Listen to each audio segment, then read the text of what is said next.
The cabin sat at the end of a gravel road that nobody used except me and the deer.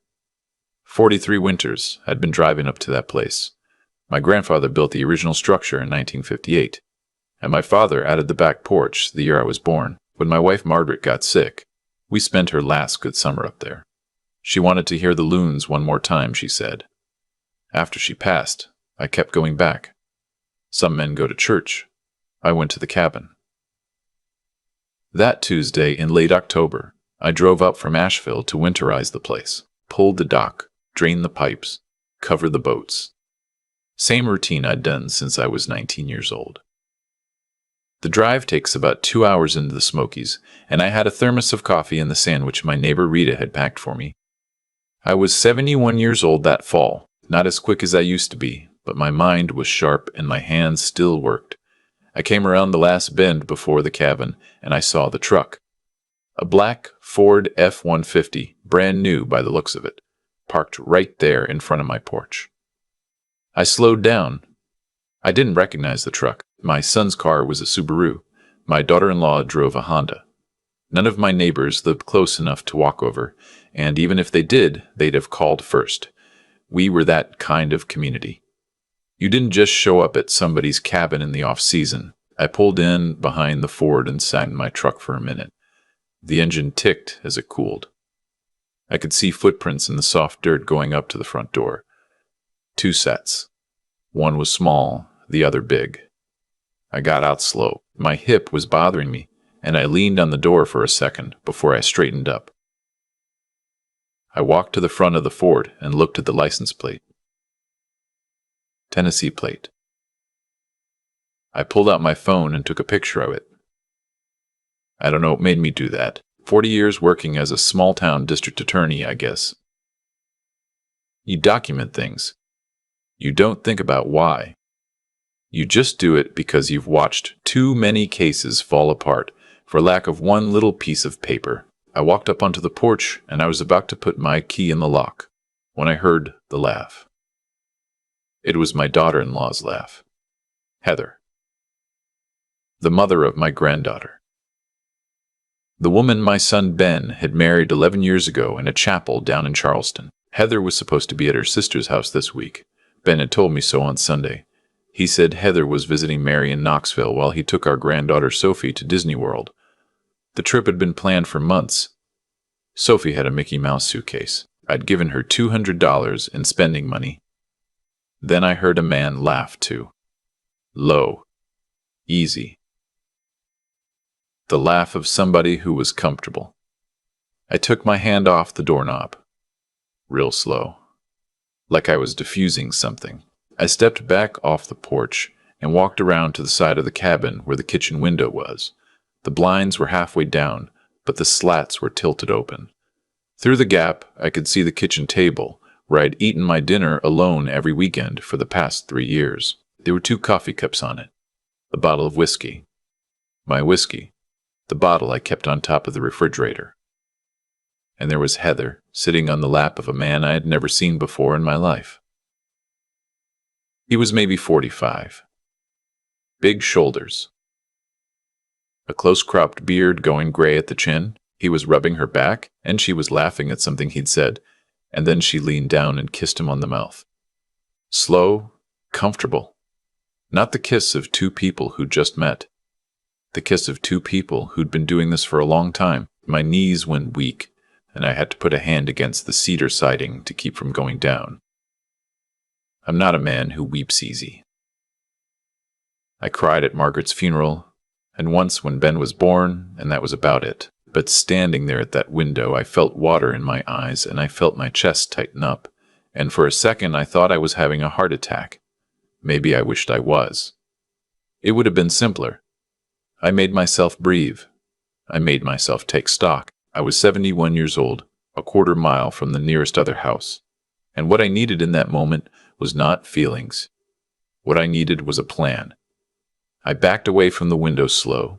I walked to my truck, and I drove a half-mile down the gravel road to the boat launch turnout where the trees would hide me. I parked there, and I sat with my hands on the wheel and my heart pounding, and I thought. The first thing I thought was, don't go back in there. Whatever the right move was, It wasn't a confrontation between an old man and a stranger half my age in an isolated cabin where nobody could hear anything. The second thing I thought was, get evidence. I had a digital camera in my glove compartment. I had bought it years ago for documenting tree damage after storms because the insurance company didn't trust phone pictures. I had also, in my bag on the back seat, a little voice recorder I used to dictate notes to myself when I was driving. Old habits. I clipped the recorder to my belt under my jacket and turned it on. Then I took the camera and I walked back through the woods. There's a deer trail that runs along the ridge behind the cabin. I'd cleared it with my own hands when I was 40. I knew every rock on that trail. I came up behind the woodshed, and from there I could see straight through the big window onto the back deck. They had moved out there. He had his arm around her, and they were drinking and talking and looking at the lake my grandfather had taught me to fish on. I took pictures, a lot of them. I zoomed in on his face, on the truck, on the way she leaned into his chest like a wife.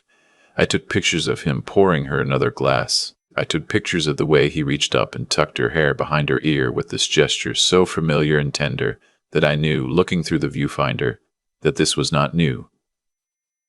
This had been going on for a while. I stayed in those woods for almost 2 hours, just watching, just documenting. My back ached and my legs cramped up, and at one point a hornet landed on my hand and I had to sit perfectly still while it walked across my knuckles and flew off. I have never been more patient in my life. There was a thing burning in my chest, but the colder I got on the outside, the hotter it burned, and somehow that helped. Eventually he stood up and stretched. They walked back inside together, through the kitchen window. I watched her wash the 2 glasses and dry them and put them back exactly where she'd found them. He went around the living room straightening throw pillows. They were careful. They had done this before. He came out the front door first, got in his truck, backed it up, and drove off. I crouched behind the woodshed and I got pictures of his plate again, this time from a different angle, and I got pictures of his face through the windshield. About 10 minutes later, Heather came out. She locked up using a key she had on her own ring. I had given Ben that key 15 years ago. He had given it to her apparently sometime after. She got in her Honda and drove off in the opposite direction. I waited a long time before I went back to the cabin. I let myself in with my own key, and I walked through the room slow.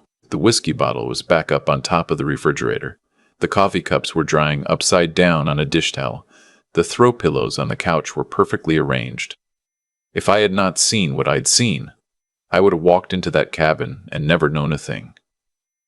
I went upstairs. The guest room was the only bedroom on the second floor. The bed was made, but the comforter was tucked too tight on one side and not at all on the other. The pillows on the right side of the bed were stacked like somebody had been propped up reading. There was a long blonde hair on the pillowcase, Heather's color. I stood in the doorway of that guest room, and I felt something that wasn't grief and wasn't rage, but was both and was older than both. My granddaughter Sophie had slept in that room every Christmas Eve since she was 3. She had drawn pictures of the lake with crayons that were still in the nightstand drawer, and her mother had brought a stranger up here and used the same bed where my grandbaby slept.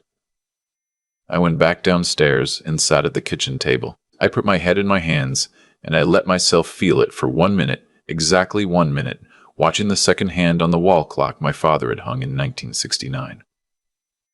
When the minute was up, I got up and I made myself a sandwich, and I started writing on a yellow legal pad.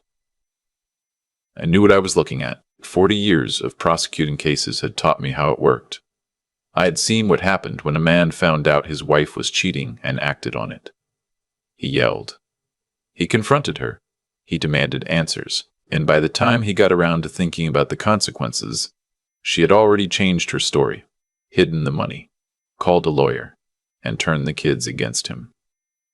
By the time the divorce papers got filed, the cheater had a 6-month head start. I was not going to let that happen to my son. The first thing I did was call an old friend named Doyle. Doyle and I had worked the same circuit for 30 years. I'd been the prosecutor, and he'd been the investigator who built half my cases for me. He retired the same year I did, and now he ran a small firm out of Knoxville doing background checks and divorce work for attorneys. Doyle didn't ask questions. He never had.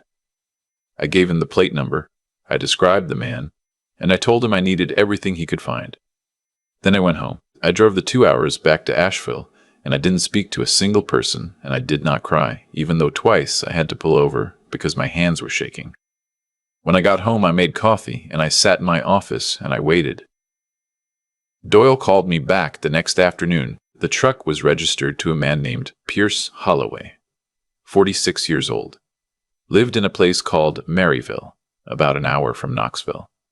Married for 19 years to a woman named Diane. 2 kids in high school, a boy and a girl. Pierce ran a small construction company that did high-end remodels and lake house builds. He had built additions and decks for several families in the area around my cabin. That's how he and Heather had probably met. Ben had hired Pierce 2 summers ago to redo the bathroom in their townhouse in Asheville. I remembered now. There had been a young construction crew at the house for 3 weeks, and I remembered Heather coming over to my house with Sophie and saying she just couldn't stand the dust. I told Doyle to dig deeper. Phone records, hotel receipts, credit cards if he could get them. I told him I'd pay whatever it cost. He said it would take a couple weeks. I said take all the time you need. 2 weeks turned into 3.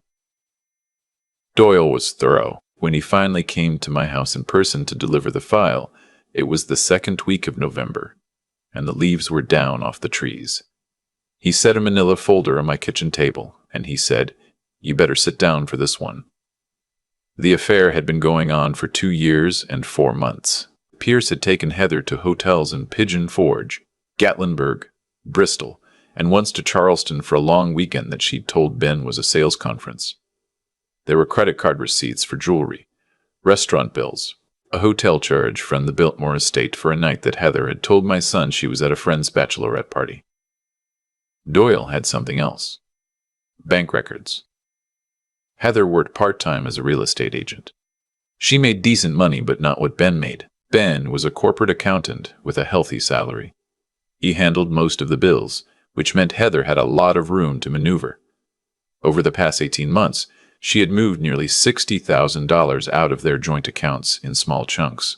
Some had gone to a separate checking account in her name only that Ben didn't know about. Some had gone to Pierce's company, ostensibly for consulting work she had supposedly subcontracted. Some had gone straight out as cash withdrawals. I sat there at my kitchen table looking at Doyle, and I think the only thing I said for a full minute was, "My God, Pierce was in trouble too."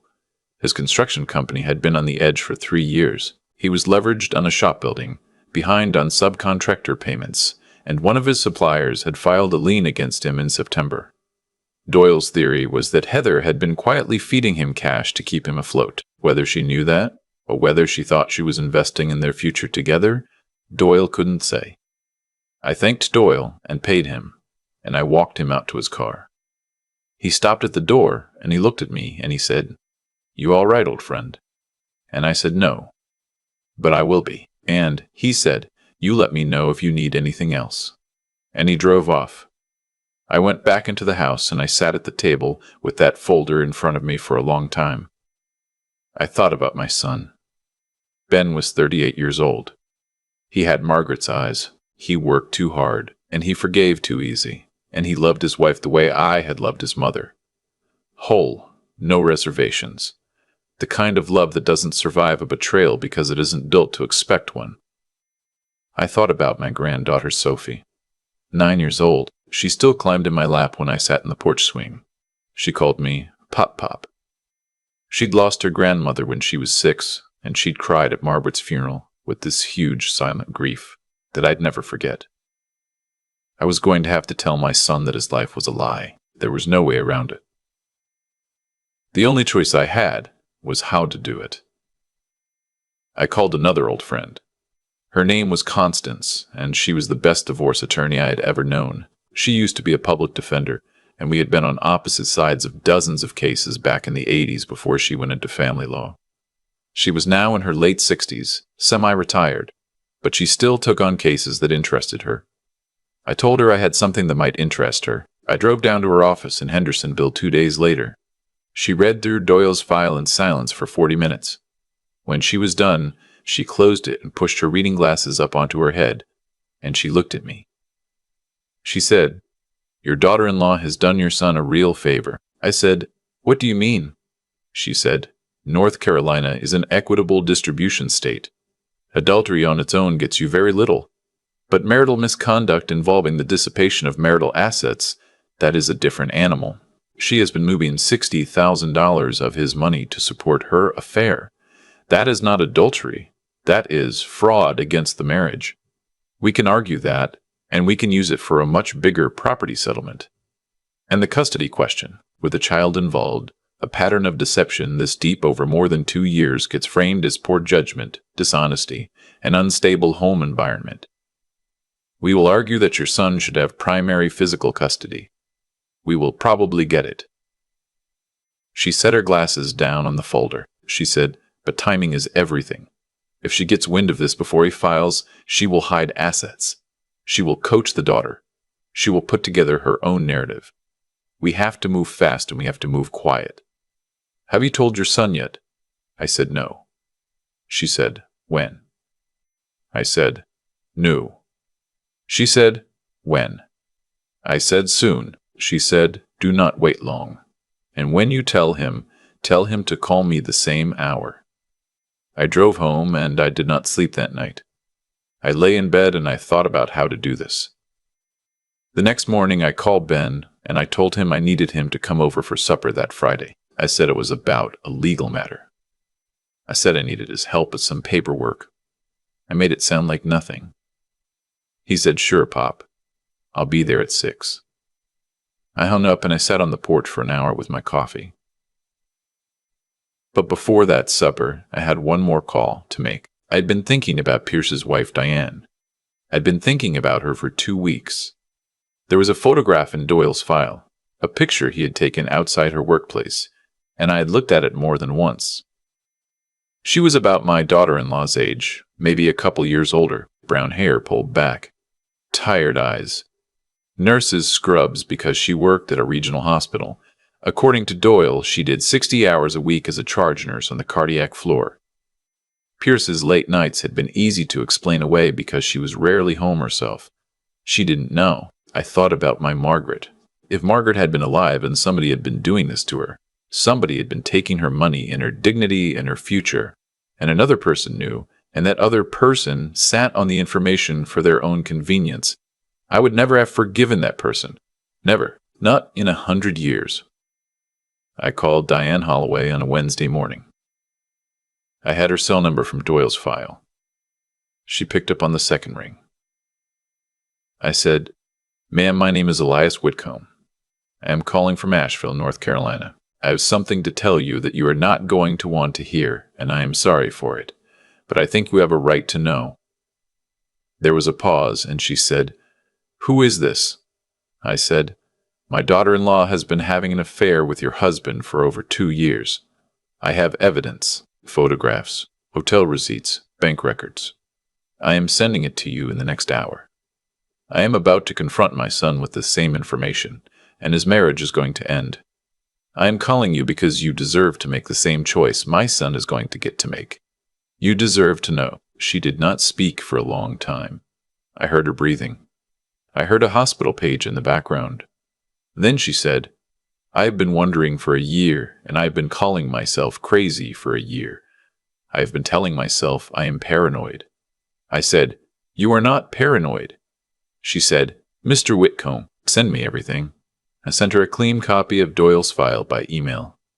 Within an hour, she called me back. Her voice was a different voice than the one that had answered the phone. It was steadier, sharper, older. She said, "When are you telling your son?" I said, "Friday." She said, "Will you let me know exactly when you are going to do it?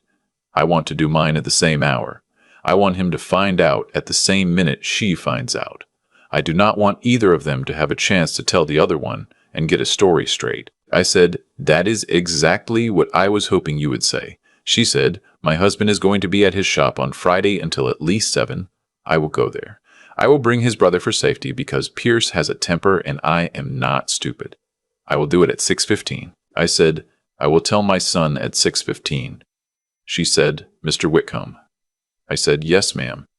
She said, "Thank you." I said, "You do not need to thank me. I am sorry to be the one." She said, "No, thank you. I have 2 children who are not going to have to grow up with their mother pretending. That is worth more than I can say."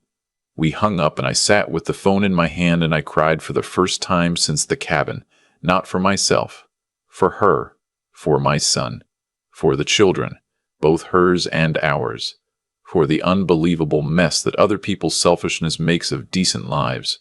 Friday came. Ben showed up at 6 on the dot, the way he had since he was a boy. He gave me a one-armed hug at the door and asked what was for supper. I said, "Sit down at the table, son. We are not going to eat for a minute." He sat. I put a glass of bourbon in front of him without asking. I sat down across from him. Doyle's folder was in the chair beside me. I looked at my son and I said, "I have something to tell you that is going to break your heart, and I would have given anything to not be the one to say it." His face went still. He said, "What is it? Is something wrong with you? Are you sick?" I said no. "I am fine. It is about Heather." I told him about going up to the cabin. I told him about hearing her laugh through the door. I told him I had taken pictures and walked away. I told him I had hired Doyle and waited 3 weeks. He did not say a word. He sat there with his hands flat on the table, and he listened, and his face went paler and paler. I told him about Pierce, the 2 years and 4 months, the hotels, the Biltmore. I opened the folder and I started laying things out. The credit card receipts, the pictures. He picked up one photograph of his wife on Pierce's lap, and he held it for a long time and his hand started to shake. Then I told him about the money.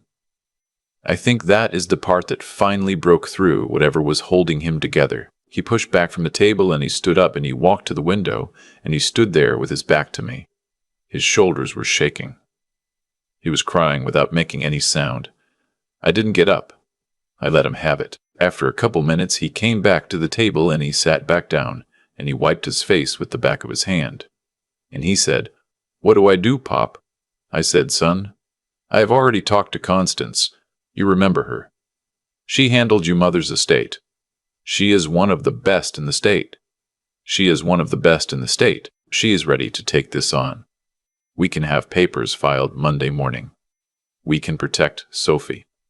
We can protect what is left of your savings. But we have to move now." He said, "When do I confront her?" I said, "Tonight at 6:15. And that is in 8 minutes. There is one more thing. I told him about Diane Holloway. I told him she would be confronting Pierce at the same time. I told him the reason. He nodded slow. He understood. He understood because he was his mother's son, and he had a sense of fairness in him that ran deep. He said, "Where is Heather right now?" I said, "Your house. I called Mary in Knoxville yesterday, and I told her I needed her to be the one to take Sophie to the movies tonight. She agreed without asking why. She is a good woman. She loves her sister. But she loves you and Sophie too." He said, "You thought of everything." I said, "Son, I love you. I am sorry." He said, "Don't apologize, Pop. Don't ever apologize for what you did." He drove home. I sat on my porch and I watched the last light fade out of the sky, and at exactly 6:15, I imagined 2 confrontations happening in 2 different houses, an hour apart. My son walking into his living room with a folder under his arm, and a tired nurse named Diane walking into a construction shop with her brother-in-law beside her. Ben called me at 8:45 that night. His voice was calm. He said, "She is at her sister's. I told her she could come back tomorrow to get her things, and only her things. She has tried to call me 11 times. I am not picking up. Constance is ready for tomorrow." I said, "How is Sophie?" He said, "Asleep. I will tell her in pieces. Not tonight." He paused. He said, "Pop, I have to tell you something." When she finally stopped denying it, when she finally sat down on the couch and looked at me, the first thing she said was, "Who told you?" The second thing she said was it your father?" She did not ask if I was all right. She did not say she was sorry. She asked who told me. He said, "Pop, I think you saved me from 20 more years of that." I said, "I think she saved you by being who she was in the last hour when there was no point in pretending anymore. That was the truest thing she has shown you in a long time." He said, "Yeah." He said, "I love you, Pop. Thank you." The next 8 months were the hardest of my son's life and the proudest of mine. Constance was a force of nature. She filed Monday morning. She had the bank records and the receipts and the photographs in front of the judge. Before Heather had even retained her own attorney, the dissipation of marital assets argument hit like a brick. Heather's attorney tried to argue that the cabin photographs had been obtained by trespass. Constance pointed out with some pleasure that the cabin belonged to me, that Heather had no leasehold or ownership interest in it, and that I had been documenting unauthorized use of my own property. The judge agreed. The custody hearing was the hardest day. Heather got on the stand and tried to be the woman she used to pretend to be. She talked about Sophie. She cried at the right times, but when Constance laid out the timeline of the affair and asked her under oath whether she had ever taken Pierce to the cabin while my granddaughter was sleeping in the next state, she could not answer. She just sat there. Ben got primary physical custody. Heather got every other weekend, with conditions. The property settlement was lopsided in Ben's favor because the court accepted that $60,000 in marital funds had been wasted to support the affair, and that money came back to him in the form of the house and the retirement account splits. Pierce did not fare any better. Diane filed 2 days after Ben did. She got a forensic accountant to go through Pierce's books, and they found that he had been pulling cash out of the business for a year to keep himself in restaurants and hotels. The IRS got interested. So did the subcontractors who hadn't been paid. Pierce's company filed for bankruptcy in March.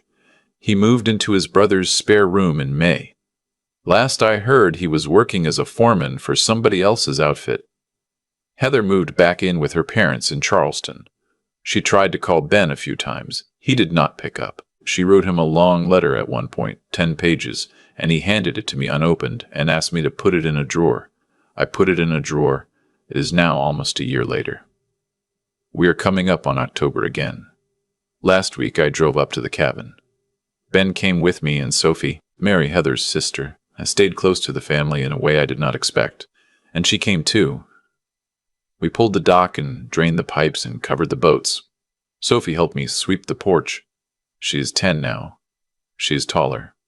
She has Margaret's eyes. That night, I lit a fire in the fire pit, and Sophie roasted marshmallows, and Ben sat next to me with a beer in his hand. He looked tired, but not the way he had looked a year ago. He looked tired the way men get tired when they are doing real work. Not the kind of tired the way men get tired when they are doing real work. Not the kind of tired that comes from being lied to. He said, "Pop." I said, "Yeah." He said, "I think I am going to be all right." I said, "I know you are." He said, "You went back into those woods and stood there for 2 hours with a camera." I keep thinking about that. Every time I get to feeling sorry for myself, I think about that. I said, "Son, that's what fathers do." I would have stood there for 2 days. He nodded. He watched his daughter laughing across the firelight at something the dog had done. He said, "When Sophie is old enough, I am going to tell her what you did. Not the ugly parts. Just the part where you walked away from the door instead of through it. I want her to grow up knowing her grandfather's the kind of man who thinks before he acts." I didn't say anything to that, because I couldn't. I just sat there and listened to the loons out on the water. A couple weeks later, I got a card in the mail from Diane Holloway. We have stayed in occasional touch, the way two people do when they have been through something nobody else can quite understand. She wrote that she had finalized her divorce, that she was selling the house, that her son had gotten into UT on a partial scholarship, and that her daughter was applying to nursing school. She wrote, "I want you to know that the day you called me was the worst day of my life and the day I started getting my life back. I will be grateful to you for as long as I live." I put the card in my desk drawer, on top of the unopened letter from Heather, where it could outweigh it. I've thought a lot about that one phone call this past year. The call I made to Diane, not the one I made to my son. People talk about revenge like it has to be loud, like it has to involve breaking something. Mine was a phone call to a tired woman in nurse's scrubs on a Wednesday morning. That was all. I gave her information. I let her decide what to do with it. She made her own choice. Pierce paid for what Pierce did because his own wife held him to account, not because I did. That is what I learned late in life. The truth, given to the right person at the right time, does more than any fist ever could. You don't have to be the one swinging. You just have to make sure the people who deserve to know, know. The cabin is closed up for the winter now. The dock is in the shed. The pipes are drained. Next May, I will open it back up. Ben will come up with Sophie. Maybe Mary will come too. Maybe somebody new will be in Ben's life by then. Somebody kind, somebody worthy of him. I hope so. He is too good a man to be alone. As for me, I am 72 now. I sit on my porch most evenings with a glass of bourbon, and I watch the light come down through the dogwoods. I miss my wife. I love my son. I would walk through fire for my granddaughter, and if I had to do that whole long, terrible year all over again, every minute of it, I would do it the same way. Slower, if anything. More careful. That is what fathers do. We protect our children. No matter how old they get, no matter what it costs us, no matter how long we have to stand in the woods. I have thought about that drive up to the cabin 1,000 times in the year that followed. The thing I keep coming back to is how close I came to doing it the wrong way. My hand was on the doorknob. Another half second, and I would have walked in there and started yelling, and Heather would have called Pierce that night, and Pierce would have called his lawyer, and by the time my son Ben heard a single word about any of it, the truth would already have been buried under a pile of lies and rehearsed apologies. I would have lost the only chance I had to protect him. What stalked me was not anger and not fear. It was 40 years of watching what happens when people act on the first feeling that hits them. The world rewards the patient man more often than people want to admit. I have come to believe that real strength is almost always quiet. Loud men make a lot of noise and lose. Quiet men think and plan and wait, and when they finally move, they move once, and the matter is settled. Heather did what she did, and the consequences came for her not because I willed them to, but because she had built her whole life on a foundation that could not hold weight. You cannot lie to your husband for 2 years and 4 months and steal $60,000 from your child's future and expect that house to stand. It falls. The only question is whether you happen to be inside it when it does. She was. Pierce was too. That is not revenge. That is just gravity catching up with people who thought it would not. I think a lot about my call to Diane. That was the hardest thing I did. Harder than confronting my son, because she was a stranger, and I was about to drop a bomb in the middle of a tired woman's morning. But I did it because I would have wanted somebody to do it for my Margaret. The world works better when decent people give other decent people the truth. I do not think I was being noble. I think I was just refusing to be a coward. If I have anything to pass on to my granddaughter Sophie when she is old enough to hear it, it is this. Be honest with the people who love you. They will know eventually anyway. And the longer they take to know, the more it costs everyone. Do not confuse loud with strong. Do not confuse fast with smart. When something terrible happens to you, and it will, because life saves a portion of terrible for everyone, take a breath before you act. Sit in your truck for 10 minutes. Walk away from the door. Ask yourself what you would tell a friend in your shoes, then do that thing. Ben is rebuilding. Sophie is laughing again. Diane is standing on her own 2 feet up in Maryville. And I am still going up to that cabin every October to pull the dock and drain the pipes, the same way my father did, the same way I will until I cannot anymore. That is enough. That has always been enough.